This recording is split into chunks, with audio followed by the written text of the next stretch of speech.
Hello.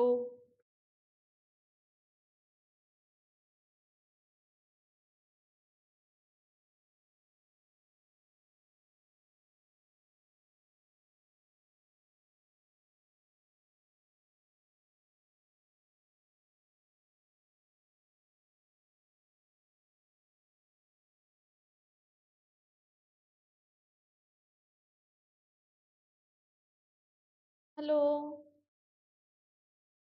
हाय बच्चों।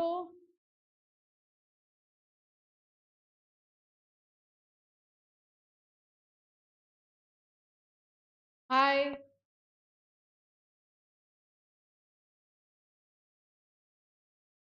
आवाज आ रही है?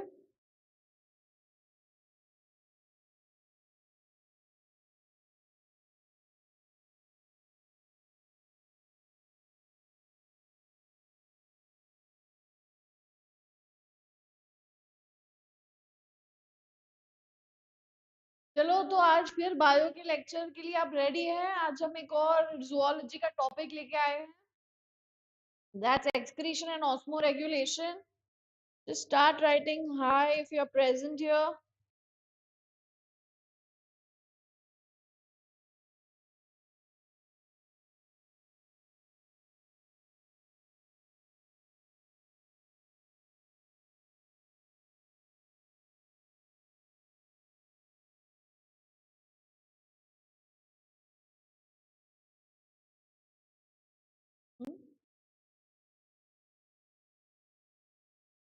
बंद करना पड़ेगा। नहीं नहीं,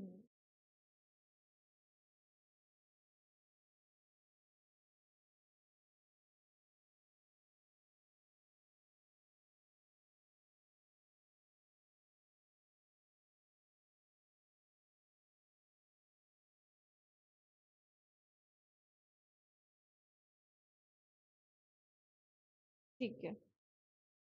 चलो तो स्टार्ट करते हैं हम एक्सक्रीशन एंड ऑस्मोरेगुलेशन के बारे में। Okay, there are few things which we need to keep in mind regarding the topic। Continuously monitor कर रही हूँ, तो अगर आपको ऐसे कोई भी डाउट्स या कुछ है तो आप पूछ सकते हो मुझे। Okay, excretion and osmo regulation बहुत ही इंपॉर्टेंट टॉपिक है, ठीक है। और वो इम्पोर्टेंट क्यों है ये चीज मैं आपको भी बताती हूँ। एक्सक्रीशन एंड ऑस्मो रेगुलेशन में ये स्ट्रक्चर जो है हमारा, ठीक है, दिस स्ट्रक्चर पहचानते होंगे आप।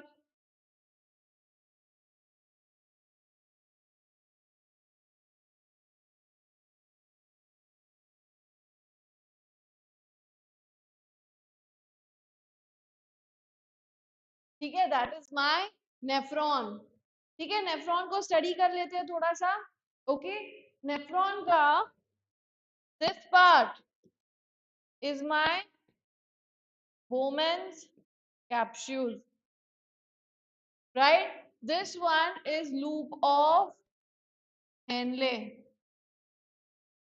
This is PCT. This one is DCT. This one is collecting tubule, right? और तो और बहुत ही इंपॉर्टेंट कंटेंट यहाँ पे, जो आर्टीरियोल आता है उसका diameter is higher than the arteriole of the one that leads, right? So what is this called? This is afferent arteriole, and this is efferent arteriole. Efferent arteriole आगे continue होके पेरिटोब्यूलर capillaries बनाता है, और मेरे nephron के आसपास क्या बनाता है? वासा रेक्टा। ठीक है, ये कुछ कंटेंट्स बहुत ज्यादा इंपॉर्टेंट है, हमें ये सारे पता होने चाहिए। और इनका हमें जो भी इम्पोर्टेंट एमसीक्यूज है जो हम एक्सपेक्ट कर सकते हैं नीट में आने के लिए, वो स्टडी करते हैं। ये एक कॉन्सेप्ट हो गया। दूसरा कॉन्सेप्ट जो मुझे आपको पढ़ाना है, ध्यान से देखना।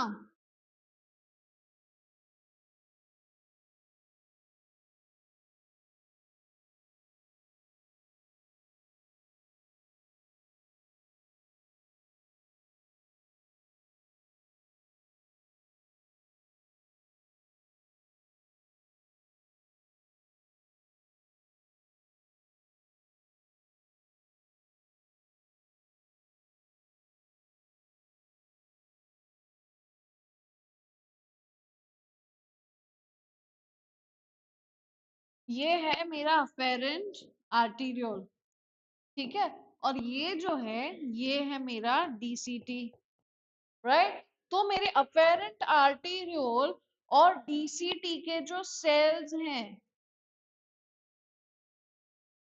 दे start interacting in specialised cells को, डीसीटी के जो है they are called macula densa and these are known as JG cells, right? So ये चीज आपको ध्यान रखनी है कि these two will activate my RAS system, RAAS, right? So ये सारा कॉन्सेप्ट हमें क्लियर करना है, इसके लिए हम सारे MCQs स्टडी कर रहे हैं। Is this very clear? So now we are starting with the most important MCQs. आज तक के सबसे important MCQs जो नीट में आए हैं उसको हम स्टडी कर रहे हैं, उनको हम एक्सपेक्ट कर सकते हैं नीट 2026 में आने वाले हैं। तो let's start without wasting any time, ठीक है। So my first question is the statements are given below. ऐसे statement 1 and 2 वाले देखो, हर एक टॉपिक में ना मैं ट्राई करती हूँ कि आपको अलग अलग क्वेश्चन से मैं फेमिलियर करवाऊं। मतलब काफी आज तक के जो हमने टॉपिक्स लिए थे उसमें हमने क्या किया है, उसमें हमने मैच द कॉलम वाले कि भाई हम क्वेश्चन को कैसे without wasting any time solve कर सकते हैं। 5 स्टेटमेंट दिए हैं ए टू ई तक, और उसमें से भी मैं टाइम वेस्ट किए बिना कैसे अपना आंसर निकाल लूं ये मैंने आपको सिखाया है। वो स्टेटमेंट के नंबर्स ज्यादा हो वो, और दूसरा सॉरी मैच द कॉलम। तो इसमें मेनली हम स्टेटमेंट्स वाले क्वेश्चन भी मैंने ऐड करे हैं, इस बार उसको भी हम ट्राई करते हैं कि कैसे इसको सॉल्व करना है। Okay, let's continue. First is concentrated urine is formed due to the counter current mechanism in the nephron. This is a correct statement, ठीक है। This is a correct statement. Counter current mechanism helps to maintain osmotic gradient in the medullary interstitium. This is also a correct statement. So दोनों concentrated urine is formed as a mechanism, ठीक है। ये counter current mechanism ही तो है जिसके basis पे ये पूरा chapter है। So both statement 1 and 2 are true.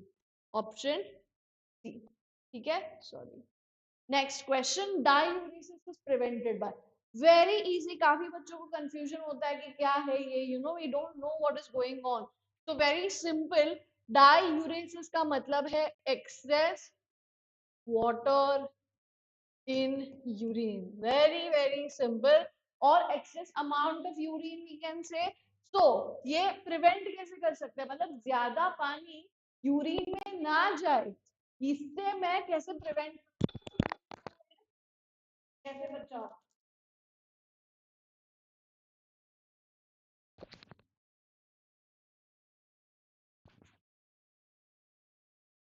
ठीक है, इस चीज को मैं कैसे बचाऊं। तो renin from JG will switch off the osmoreceptors, aldosterone from adrenal medulla, then I have ANF from atria of the heart, vasopressin from the neurohypophysis. Now इसमें मुझे क्या करना है, मुझे पहले तो ADH का बहुत ज्यादा इंपॉर्टेंस है।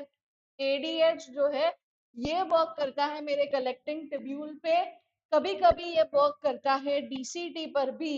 तो एडीएच को मुझे एक्टिवेट करना है, which is vasopressin from the neurohypophysis, ठीक है। नेक्स्ट पे चलते हैं। Choose the correct statement given below regarding juxtamedullary nephrons। दो टाइप के नेफ्रॉन होते हैं, यहाँ पे देख लेते हैं एक बार, ठीक है। ये है मेरा cortex region, renal cortex, this is renal medulla. Okay, कैसे टाइप्स के दो नेफ्रॉन है देखिए, ठीक है। One is this, second is, ठीक है। सो ये जो नेफ्रॉन है जिसका loop of Henle is not too much long extended in the medulla, this is known as cortical nephrons, and these are known as juxtamedullary nephrons. इसमें क्या पूछा है, जक्स्टा मेडुलरी नेफ्रॉन, तो हमारा ये सेकंड टाइप का है, उसके लिए क्वेश्चन है। Renal corpuscle of juxtamedullary nephron lies in the outer portion of renal medulla. Renal medulla में तो ये लाई ही नहीं करेगा, राइट। रीनल कॉर्पसल तो ये है, वो दोनों कॉर्टेक्स में है। juxtamedullary nephrons outnumber the cortical nephrons, no, juxtamedullary का तो नंबर कम है। loop of Henle of juxtamedullary nephron runs deep into the medulla, that is correct. Next, statement 1, in the nephron, the descending limb of loop of Henle is impermeable to water and permeable to electrolytes. ये गलत है, क्यों? क्योंकि ये मेरा nephron है, ठीक है, ये है permeable to water, this one is permeable to electrolytes. The proximal convoluted tubule is lined by simple columnar brush border epithelium. Increases the surface area for reabsorption. सब कुछ सही है except it's not columnar, it is cuboidal, right? So statement 1 is wrong, so is statement 2. Both statement 1 and 2 are false is my answer.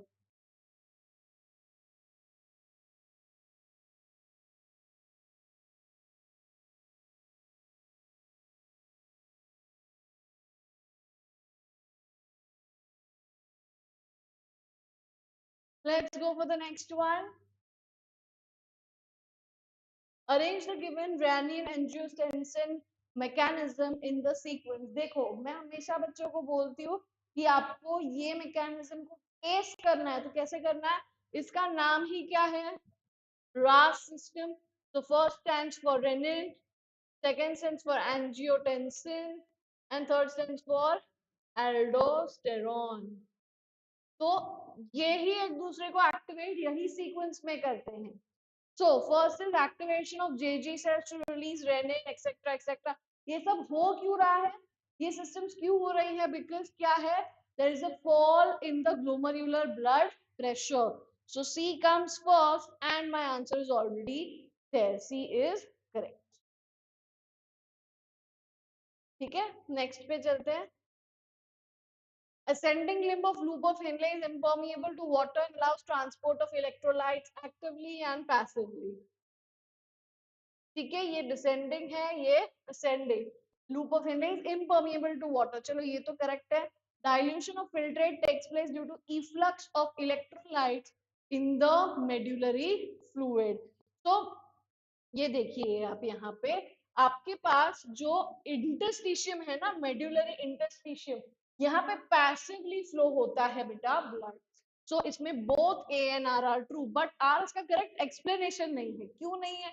ascending limb of loop of Henle impermeable to water से, that is correct. लेकिन dilution of electrolytes, efflux of electrolytes होता है fluid में, ये इसका कोई relation ही नहीं है हमारे लूप ऑफ हेनले के साथ.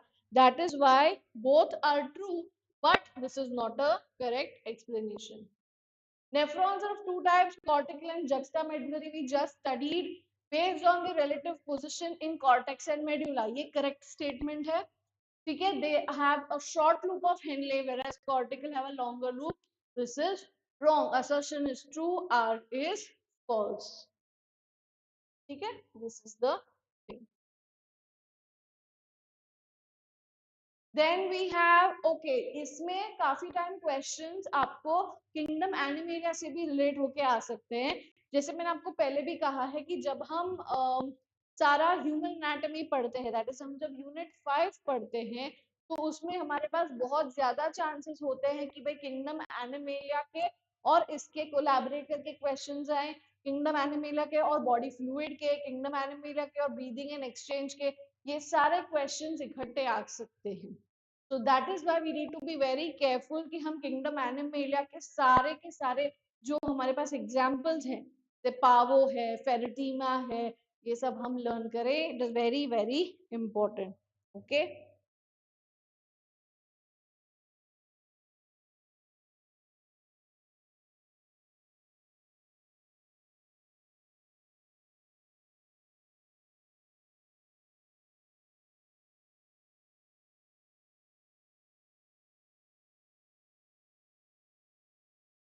Wow Himesh, this is so nice. आप लाइव देख रहे हो, I am so happy.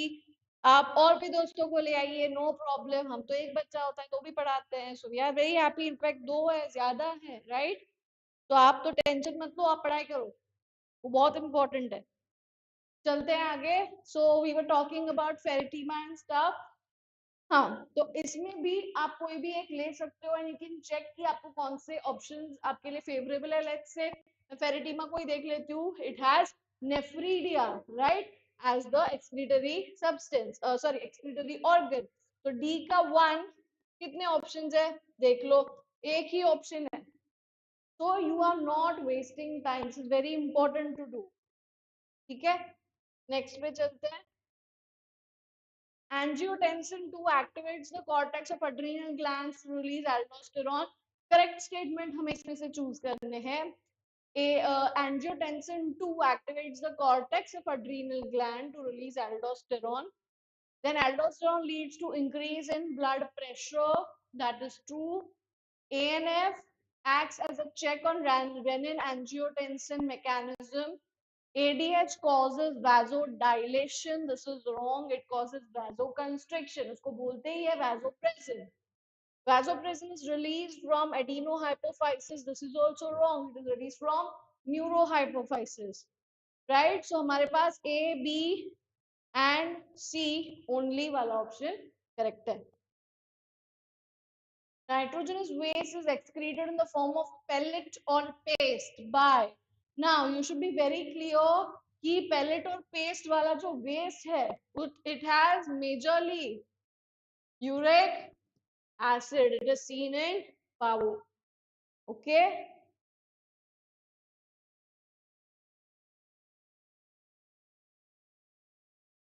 Let's go ahead.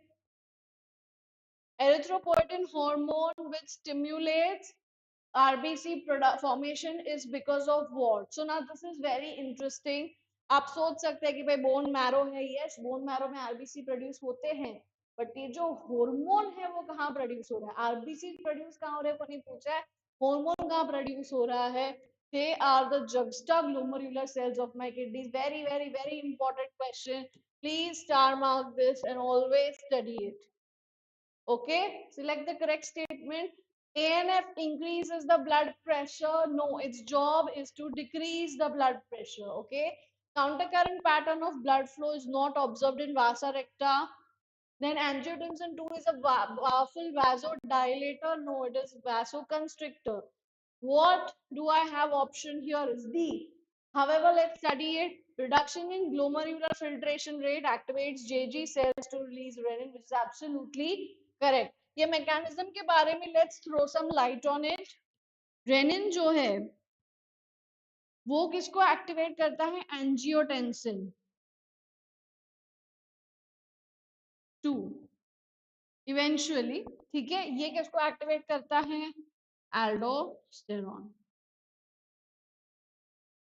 ठीक है, सो ये आपको पता होना चाहिए, इसीलिए इसका नाम रास है। यही फॉर्मेट में जाना है, दोनों ए में कंफ्यूज नहीं होना है, यही करेक्ट वे है। So we will do it that way. ठीक है, let's go ahead.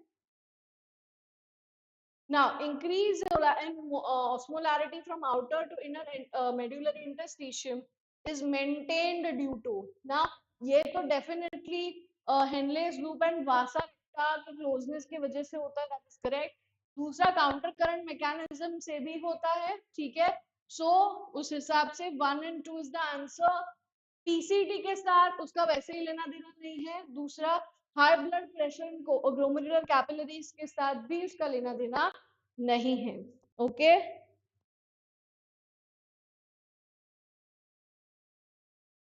which of the following would help in the prevention of diuresis?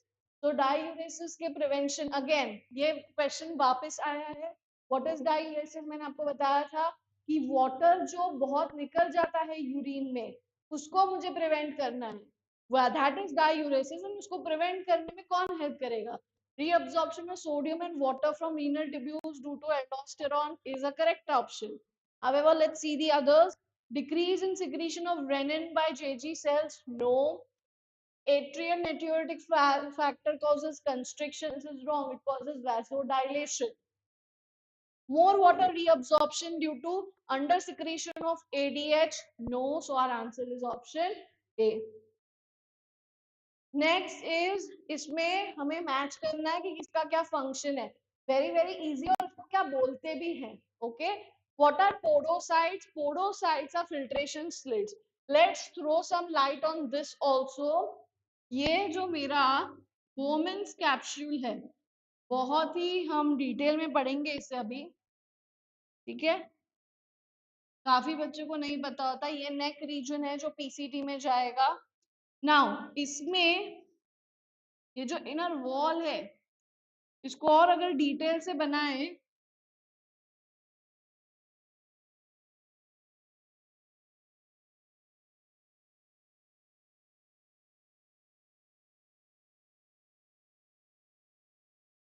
ठीक है, ऐसी होती है. तो इससे क्या होगा, इसमें जो भी फिल्ट्रेट आएगा वो ऐसे रिलीज होगा ये स्लिट्स में से. ये जो सेल्स हैं वो ऐसे फुट लाइक शेप के हैं, इसलिए इसको कहते हैं podocytes. Right, poda means foot. तो वन का option is 4. I have two such options. Two का ऑप्शन देख लेते हैं. Protonephridia is seen in amphioxus. Two का option is 3. My answer is C. Okay.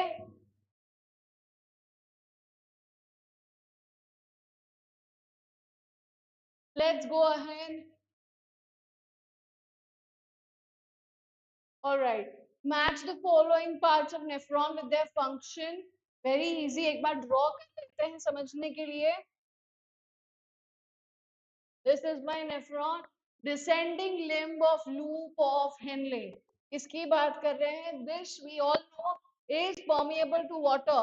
Ascending is permeable to electrolytes. So this is reabsorption of water only. To one का option, two एक ही है. Easy, right? Please ask doubts if you have any.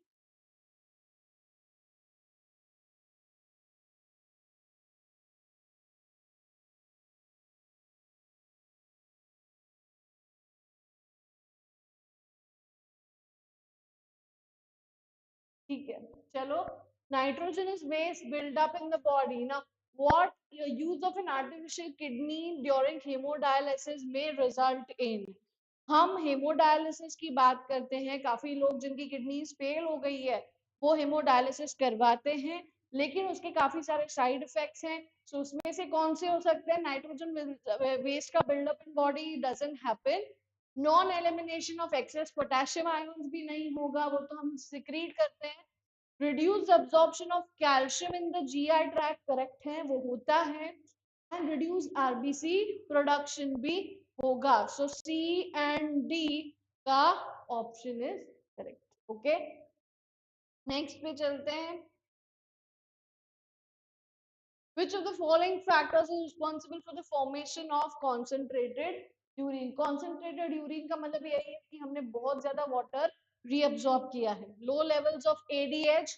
ADH जो है ये concentrated urine करता है, तो उसके लो लेवल से तो ये होगा कि यूरिन तो डाइल्यूट हो जाएगा. तो that's not correct. Secretion of erythropoietin by juxtaglomerular apparatus maintaining hypoosmolarity towards inner medullary interstitium. Why? So यहाँ से पानी सारा निकल जाएगा. Option B is correct. Match the items given in the column 1 with 2 for correct options. तो ultra filtration कहाँ होता है? अल्ट्रा फिल्ट्रेशन होता है हमारे कॉर्पसेस में. पता है ना, यूरिन फॉर्मेशन के 3 कौन से पार्ट्स है? सबसे पहला is ultra filtration, then you have reabsorption, then you have tubular secretion. So A का ऑप्शन 4. ऐसे दो ऑप्शंस है हमारे पास. बी में लेट्स वॉच.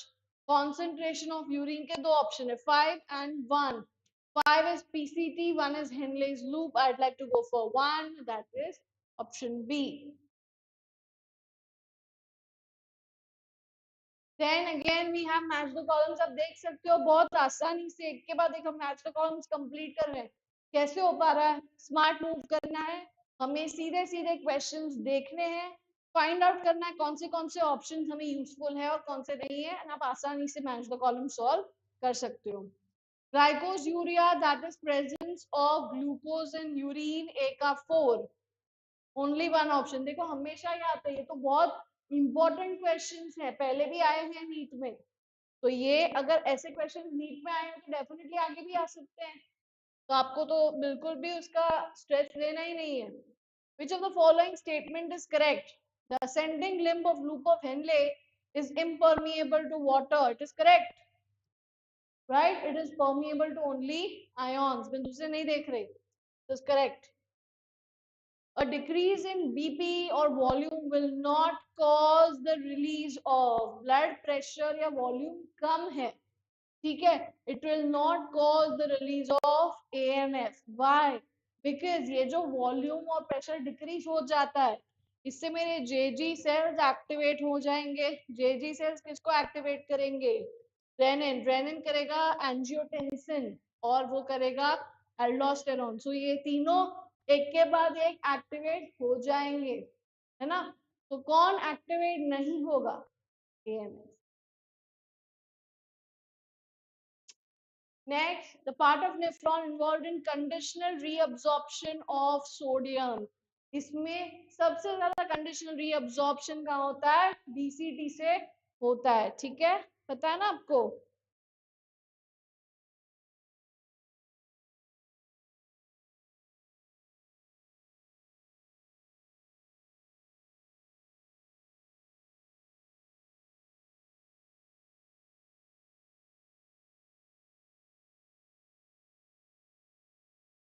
चलते हैं आगे। In mammals, which blood vessel would normally carry the largest amount of urea? अब ये बहुत ही इंपॉर्टेंट क्वेश्चन है। हमारे पास जब हम किडनीज की बात करते हैं, हम देखते हैं कि एक्सक्रीशन तो नॉर्मली किडनी से ही होता है, तो वो तो किडनी के साथ कुछ लेना देना हो चाहिए, रीनल वेन और रीनल आर्टरी और समथिंग, बट नहीं, हमारे पास जो सबसे इम्पोर्टेंट वेस्ट है दैट इज यूरिया, ये प्रोड्यूस होता है लिवर में, लिवर के सेल्स में, एक्सक्रीट किडनी से होता है। तो जो हमारी हिपैटिक वेन है, ठीक है, यहाँ पे बहुत इंपॉर्टेंट है, यहाँ से बहुत ज्यादा अमाउंट ऑफ यूरिया जाता है। दूसरी चीज, what is hepatic portal vein? तो ये है जो इंटेस्टाइन से होके लिवर जाती है डायरेक्ट एक्सक्रीशन के लिए। तो यहाँ पे कोई डिफरेंस आपको नहीं करना है, ये दोनों चीजें हमें बिल्कुल भी कॉम्प्लिकेट नहीं करनी है। Hepatic portal vein is a completely different thing in itself. Okay, let's go ahead. Very good that you're answering. That's very nice.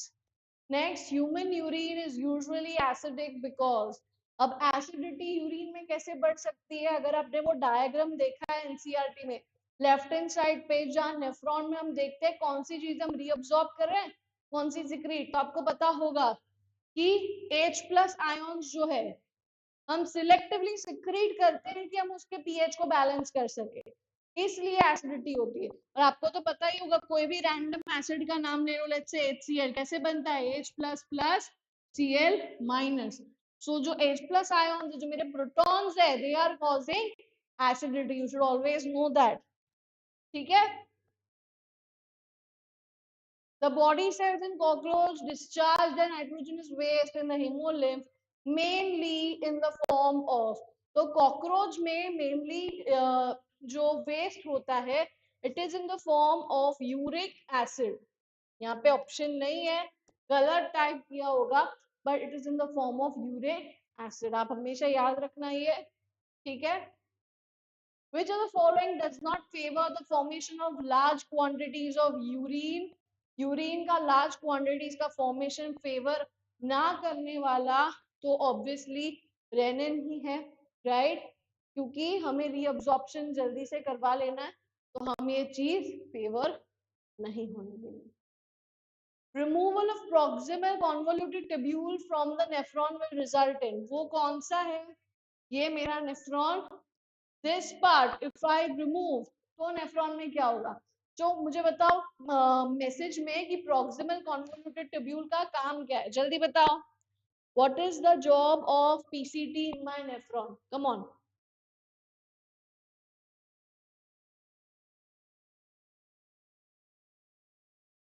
चलो जल्दी मैसेज में लिखो क्या है प्रॉक्सिमल कॉन्वोल्यूटेड ट्यूब्यूल का काम।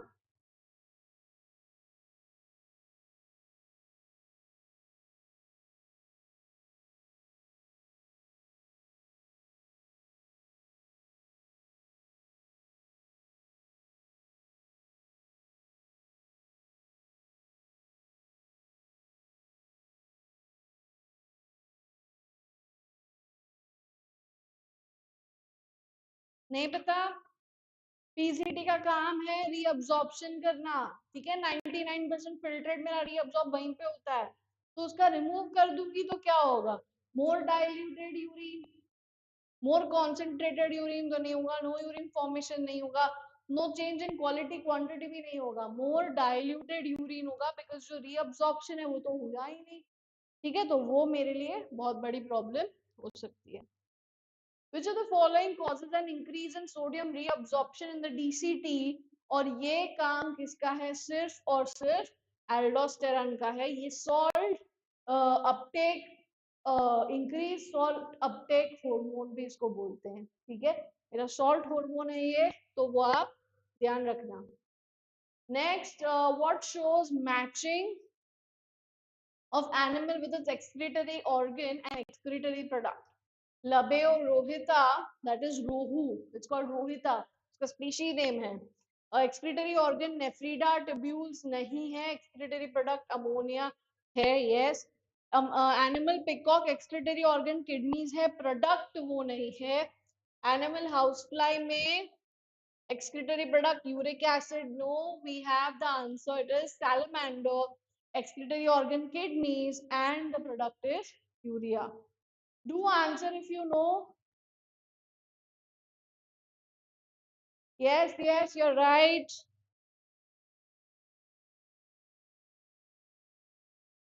Maximum amount of electrolytes and water from the glomerular filtrate is reabsorbed in which part of the nephron?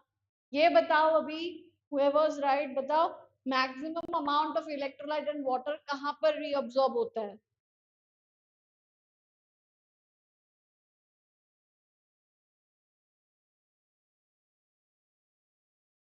बताइए।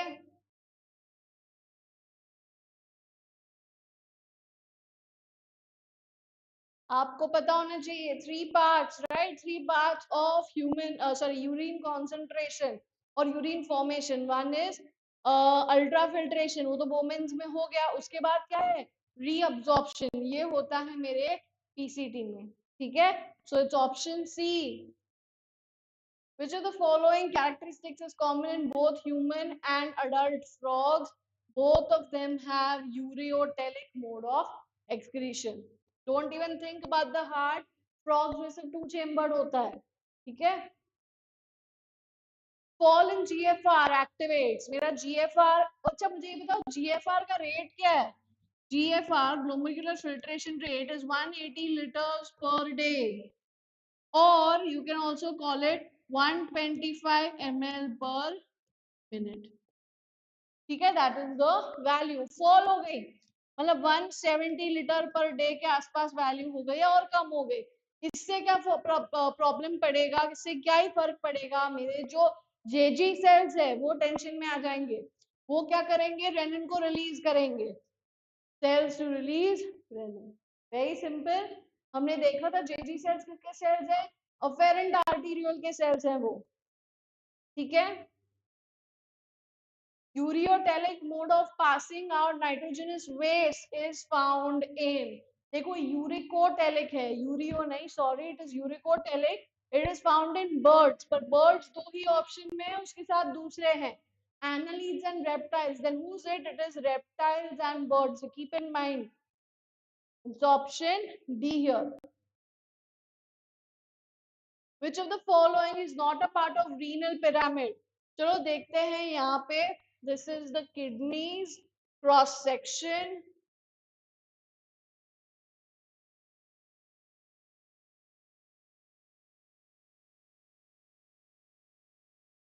right? अब हम यहाँ पे पिरामिड्स बना लेते हैं।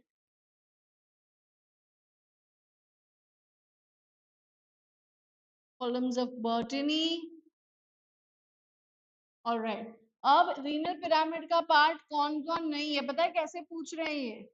दिस बीइंग माय नेफ्रॉन, तो वो पूछ रहे हैं रीनल पिरामिड का पार्ट कौन कौन नहीं है। कॉन्वोल्यूटेड ट्यूब्यूल्स ये और ये हैं, they are not a part of my pyramid, right. Loop of Henle है, कलेक्टिंग डक्ट, पेलिट्यूब्यूलर कैपिलरीज भी हो सकती है, पर कौन नहीं होगा? कॉन्वोल्यूटेड ट्यूब्यूल्स नहीं होंगे। Which one of the following correctly explains the function of a specific part of human nephron? देखते हैं किसके बारे में क्या बोल रहे हैं। Henle's loop most reabsorption of major substances from the glomerular filtrate.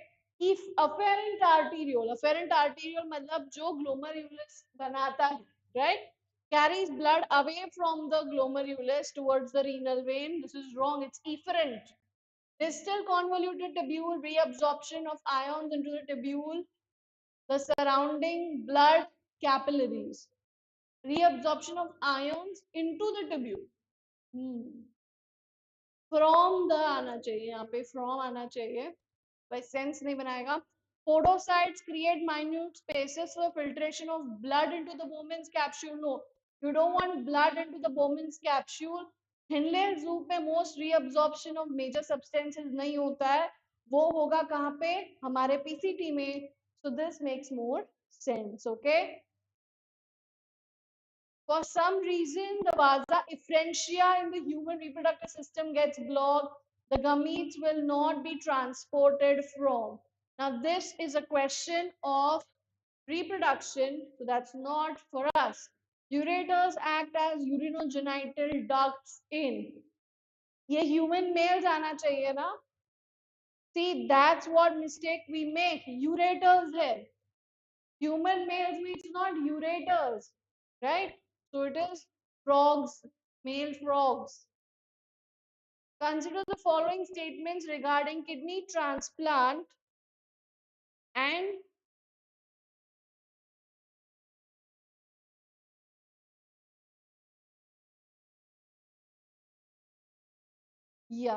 kidney transplant, and select the two correct ones out of these.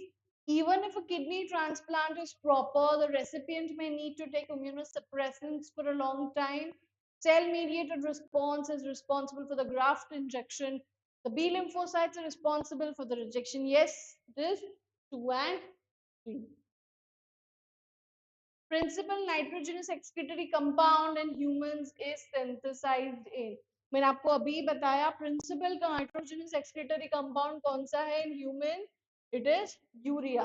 Less toxic than ammonia, more toxic than uric acid. Okay, so ये कैसे होता है? Where is it synthesized? It is synthesized in the liver but excreted in the kidney. So in liver and also eliminated? No, it is in liver but the elimination mostly through the kidneys. Okay, why mostly? Because some amount of urea, always remember, is also excreted as sweat. Sweat में भी थोड़ा amount of urea होता है, so we need to keep that in mind. Let's go ahead.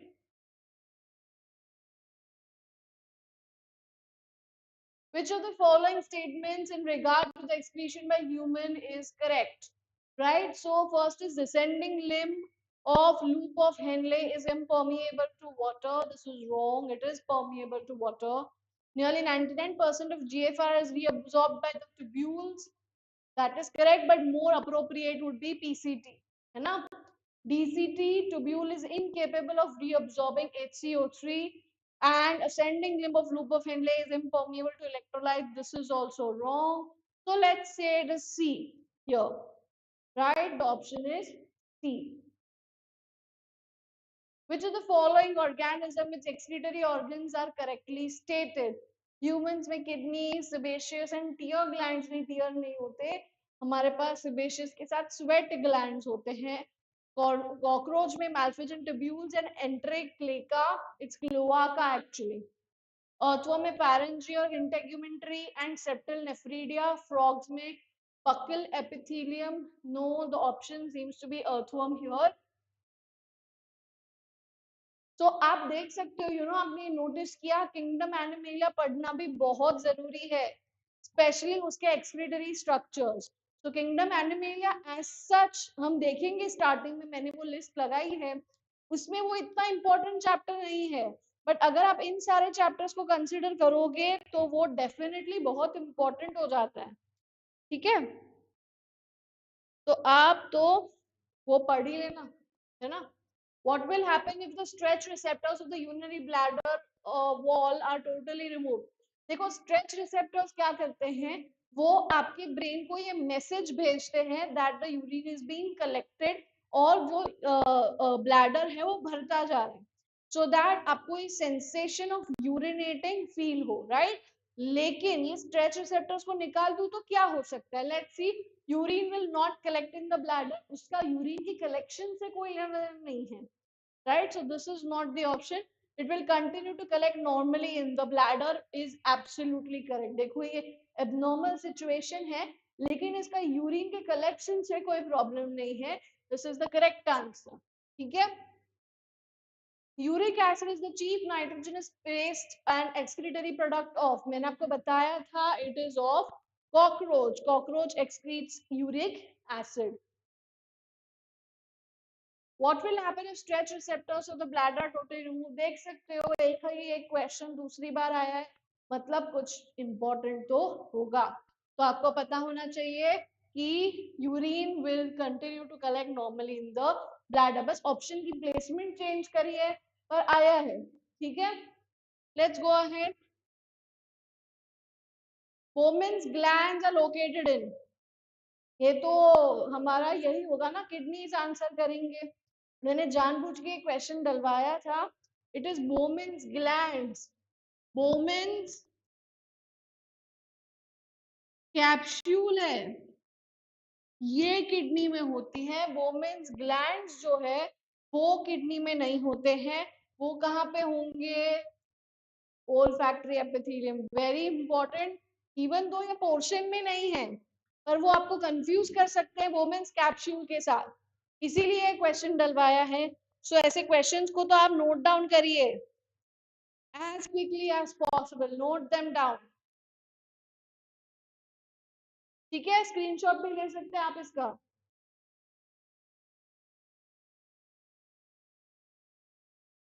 A person who is on a long hunger strike is surviving only on water will have, देखो hunger strike, इसका हमारे urine से क्या लेना देना. Number one, urine में chief excretory waste जो है वो यूरिया है, यस और नो.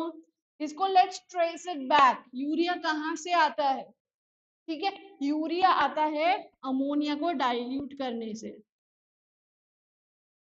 वो हम बॉडी में रख नहीं सकते. अमोनिया को डाइल्यूट क्यों करना पड़ रहा है, बिकॉज अमोनिया डीएमिनेशन से अमाइनो एसिड से आया है. अमाइनो एसिड्स कहाँ से आए हैं, अमाइनो एसिड्स प्रोटीन से आए हैं. मैं सच बता रही हूँ आपको, ये थोड़ा लॉजिक लगाना पड़ेगा तभी आप ऐसे सवाल सॉल्व कर सकते. बहुत सही क्वेश्चन है.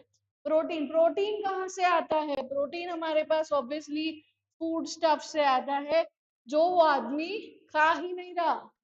So because there is no food, there will not be a more amount of urea in the blood or in the urine, sorry. So it is less urea in his urine. Less amino acid भी है, पर urine में amino acid excrete ही नहीं होते, वो blood में रहेंगे, है ना. More glucose in his blood is not possible until unless he is diabetic, and more sodium in his urine is not possible because there is no food. Sodium भी कमी होगा बॉडी में. Keep this in mind. Again, star mark question, important. Angiotensinogen is a protein produced and secreted by, that is by the liver cell. Always write it down. It is by your liver cells. Ornithine cycle. Wait, right? Jump a question.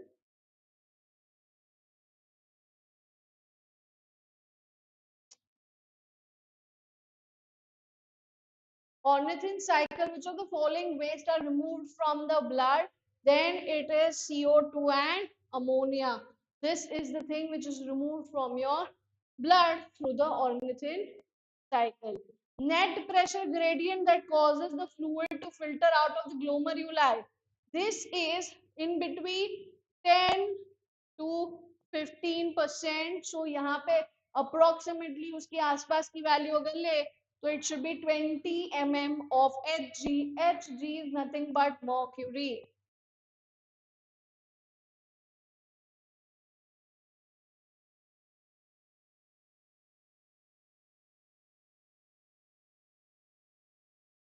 Uricotelism is found in uricotelism मतलब किस form में excrete करेंगे बताओ it is uric acid है ना excretion by in the form of uric acid ये birds में और रेप्टाइल्स में होता है और तो और ये किस में होता है इंसेक्ट्स में भी होता है आंसर नहीं लिख रहे हैं आप लोग that's not how it functions आपको आंसर लिखने हैं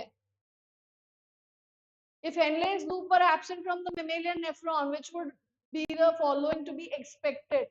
Henle's loop नहीं है तो क्या होगा वॉल्यूम ऑफ यूरिन मेरा कम हो जाएगा सॉरी बढ़ जाएगा क्यों बिकॉज हेनलेस लूप के स्टार्टिंग में जो कॉन्सेंट्रेशन है उसके एंड में भी वही है right so there will be no urine formation it will be formed more concentrated be hardly any change in the quantity and quality urine will be more dilute I believe hardly any changes right so that's what we are ending at okay हमारा हम आज का ये जो chapter है that is excretion and osmoregulation हम and करते हैं अब इसके बाद एक और अच्छा सा चैप्टर लेके आऊंगी मैं आप मैसेज कर सकते हैं यहाँ पे कि आपको कौन सा चैप्टर स्टडी करना है और अपने फ्रेंड्स को भी आप मोटिवेट कीजिए कि वो लाइव सेशन ज्वाइन करें ऑल द वेरी बेस्ट